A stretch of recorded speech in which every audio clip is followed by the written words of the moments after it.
The trade-off is you have this lack of organization, though. You have this lack of cohesiveness, this lack of vision, which I think Solana has. It's tough because if you have one L2 and it's a multi-sig, super centralized, right?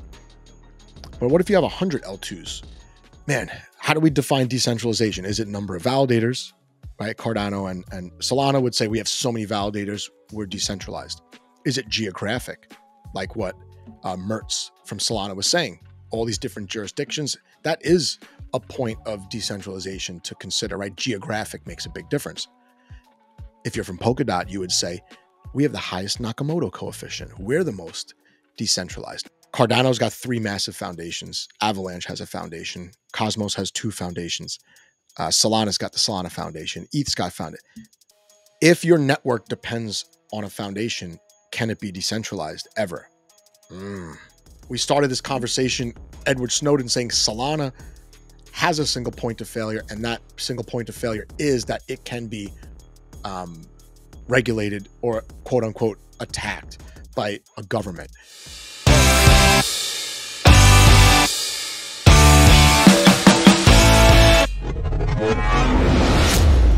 But Edward Snowden came out and is recorded explaining why he thinks Solana is actually centralized.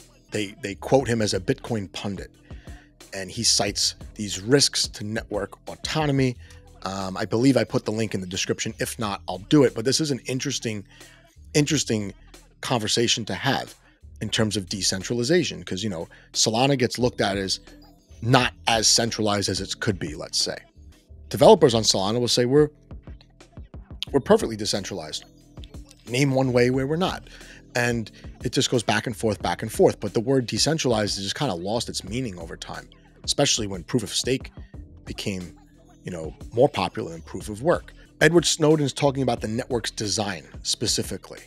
And it was a virtual talk at the Singapore Token 2049 conference. And they were talking about just how blockchain could be designed from this first principles perspective to stay secure. And he pointed at Bitcoin. He said, look, it's built to withstand state intervention in contrast to Solana. So he probably didn't mean Solana specifically, but any chains built like Solana, meaning, you know, probably most of proof of stake. He says that the big risk with Solana is centralization. And we've heard about Solana having an on-off switch and all that. And he said that Solana's structure could easily fall under state control if governments chose to intervene. I kind of agree. And, you know, these were familiar critiques of Solana's governance model in particular.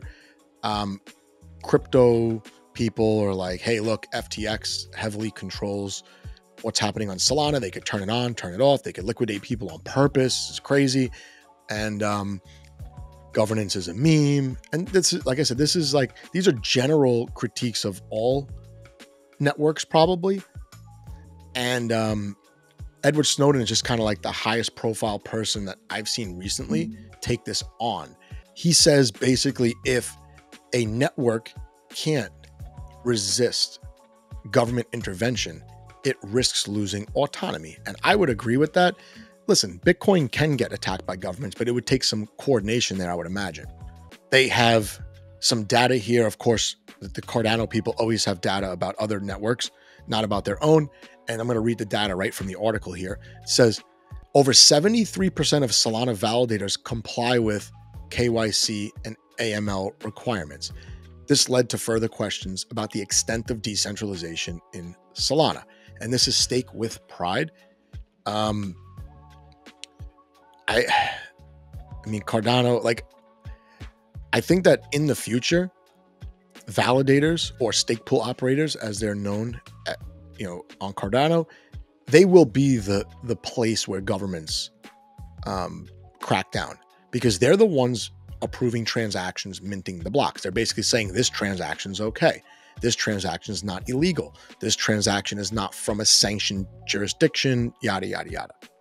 The other thing that's a totally valid critique, in my opinion, about Solana is that their validator program is driven by its foundation, automatically subsidizes validators who follow predefined rules. So you have like this, not only this groupthink echo chamber type of centralization, you have a foundation pulling strings. And we see this definitely in Cosmos, right? With the ICF, which is a massive foundation, and Ethereum, right? So if you have a foundation, are you decentralized? I would say no. That's just me. But let's hear how Solana supporters defended this. In response to Snowden's remarks, Mert Mumtaz, co-founder of Helios Labs, I follow him on Twitter. He would never, ever stand for a criticism of Solana. He's a big advocate for Solana, and he challenged these claims. He emphasized the need for factual evidence, pointing out that Snowden did not provide specific data to support his statements. Well, you also need data that you're decentralized by the same token. But he argued that Solana's network, with thousands of geographically distributed nodes across different jurisdictions, makes it resilient. That's fair, right? That's fair. And he also noted that Solana's decentralization is evolving. That's totally fair too. And with all these different updates and whatnot, they're making sure the system has no single points of failure. I get that. I get that. But I'm kind of pragmatic here. And the word, you have to define the term before you have an argument about it. Otherwise, you're going to have a never-ending debate on centralization, decentralization. Centralization, what does it mean? Decentralization, what does it mean? Well, we know what centralization looks like, right? It looks like, let's say your state has one bank and everyone has to use the same bank. If that bank just decides not to open one day, nobody can get money, right? Single point of failure. That's an example of being centralized. Another example of being centralized would be something like Live Nation. Live Nation controls really all the ticket prices for almost every concert, sporting event that happens. I don't know about worldwide, but definitely in the United States. Man, how do we define decentralization? Is it number of validators? Right, Cardano and Solana would say we have so many validators, we're decentralized. Is it geographic, like what Mertz from Solana was saying? All these different jurisdictions, that is a point of decentralization to consider, right? Geographic makes a big difference. If you're from Polkadot, you would say we have the highest Nakamoto coefficient. We're the most decentralized. Nakamoto coefficient means that regardless of the number of validators, each validator is sharing more of the weight of responsibility and accountability for minting blocks, governance, and uptime and all that. I would say, what about token distribution, right? We've seen this with meme coins all the time. Meme coins really can't be decentralized at all because usually very few people control the supply. That's a point of failure right there, a point of centralization to consider. And then we got other single points of failure like Ethereum L2s. Are they even sovereign networks? These Ethereum L2s, are they just multi-sigs that are purpose-built? And there's a huge trade-off that you make. You're like, I don't want to pay the gas fees on ETH, so I'm going to transact over here on Base or whatever. And I'm okay with a few anonymous people controlling the whole network via multi-sig. I've heard so many times, this is just a multi-sig. Polygon's just a multi-sig. Stacks, it's a multi-sig. Well, these L2s, it's tough because if you have one L2 and it's a multi-sig, super centralized, right? But what if you have 100 L2s? Each L2 has its own, method of bunching the transactions and its own governance and all that.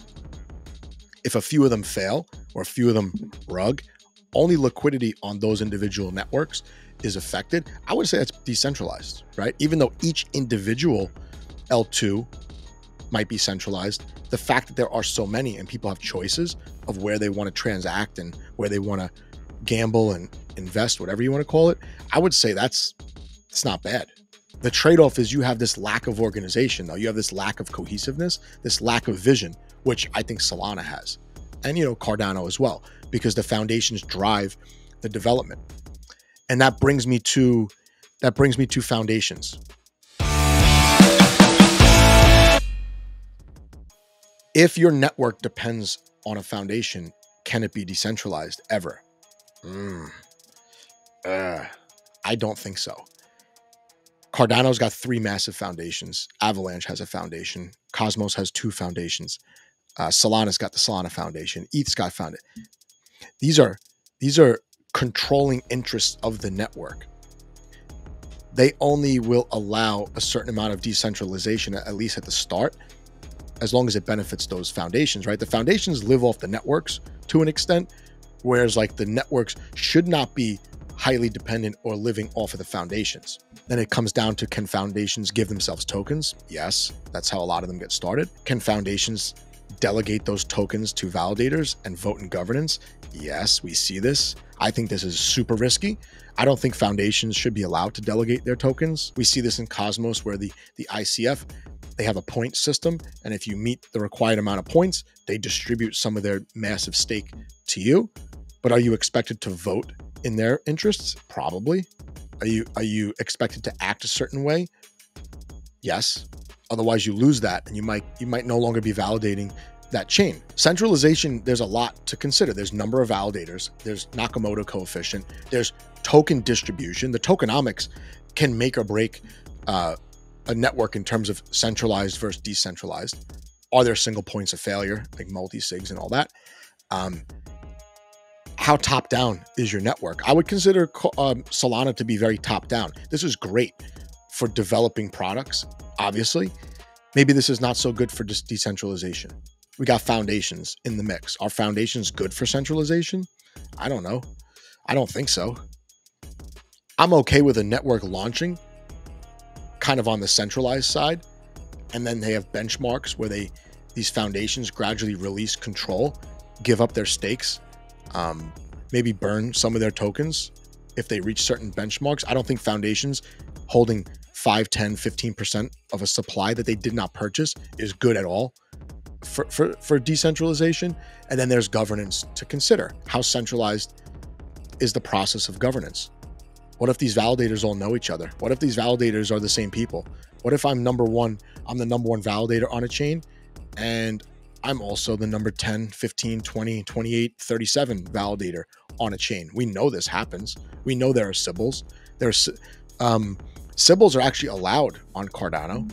I think they're allowed on Polkadot too. I could be wrong though. I know that they exist. And these are all trade-offs, by the way. I'm not saying that one is make or break and one is more important than the other. We started this conversation, Edward Snowden saying Solana has a single point of failure, and that single point of failure is that it can be regulated or quote unquote attacked by a government. Well, almost every network that has a foundation can. Like, what if NATO sanctions Ethereum Foundation, let's say? That's a game over for that network, probably. We would say it would test the resistance of Ethereum and the layer 2s, but that would be a disaster, probably. Something else for centralization that maybe Cardano does have a leg up on over others, it's liquid staking. Liquid staking providers are a horrendous point of centralization for a chain. Not only because they'll have to custody tokens, they might now delegate them to validators. Stake pool operators don't apply here because Cardano doesn't have liquid staking providers, but these are companies that direct tokens to different validators. They could use it to control governance. You have a massive Sybil attack there, right? It's very similar to bridges, right? I mean, it's very similar to bridges. What if there's a problem and then the bridge, I shouldn't say bridge, wrapped asset issuer can't pay out? Liquid staking providers, what if they just can't pay out? They got to pay themselves, right? Who knows if you could actually redeem everything one for one? I don't know. It's highly dependent. But what I do know is liquid staking providers, the way that it's being done right now in crypto, I think is a huge centralization risk without even knowing all the dynamics of it. And that's simply because you only got 1, 2, maybe 3 providers on each network. All the tokens are being funneled through 1, 2, 3 providers. Now these networks are interconnected through interoperability protocols, which is great, I think. But what if you've got the same companies, liquid staking providers on multiple chains that are now connected? You just have a bigger kind of honeypot, let's say. I don't know if a honeypot's the right word. This argument, which I think is a positive one to have, has many considerations. And I don't think number of validators determines if a network is centralized or not. I do not think Nakamoto coefficient is the single metric for determining if a network is decentralized or not. Maybe weighing the single points of failure is right now. A lot of the networks are fairly new. They need time to decentralize. Decentralization is on a spectrum for me. It's not cut and dry, obviously. And it just depends on what each user considers decentralized. And if one network is really geographically decentralized, that's great. People like Edward Snowden, they might gravitate to use those networks more because they're not worried about a single government coming in and just, you know, regulating the validators to death. Someone else like me, I look at tokenomics. I look at token distribution. I want to see that one person can't tank the price. I want to see that one person can't shift governance with their token holdings, especially if they didn't buy them. So I'm going to gravitate away from projects whose tokens are not distributed sufficiently. What's sufficient? I don't know. I have to compare it side by side with another. Because like I said, this is all on a spectrum. It's all on a spectrum. And does it really matter in the end? What if there's no, you know, sufficient economic activity on the chains? What are we actually decentralizing? We're decentralizing nothing. Just decentralizing a bunch of software. Who cares then? For me, I don't care. Maybe you're a dev. You might care. But anyway, that's my spiel on decentralization. Decentralize? Yes. For what? That's up to the designers and the users to kind of come to consensus on. Kind of like governance. Oh, you have on-chain governance? Great. What are you governing? Nothing? Bunch of shitcoins? Have fun with that. That's not governance for me. I'm not interested in that. That's not going to change the world. Decentralization of nothing is not going to change the world either. Maybe it's best to, like Solana's doing, kind of top down, almost like a corporate approach, and use the network to launch a whole bunch of competing apps. Get those apps into people's hands like a company would want to do. And then once you have some viable economic activity, which in Solana's case will have to include some realistic fee structure and scaling back the inflation, which is way, way, way too high. But nonetheless, they're on the right track, it seems, right? Tokenomics is a big one for me. I can't get behind a network long-term if the tokenomics is horrendous. But then you decentralize the network once you go from 0 to 5. Now we need to decentralize so we can eliminate some of these geographic risks, these single points of failure.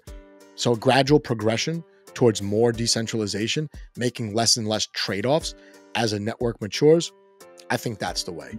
Every quantum leap, I'm finding myself trapped inside of people. Differences underneath the fundamental side of ego. Truly not that equal. That's why they say don't meet your heroes. We are part of this evil, so pardon all my amigos.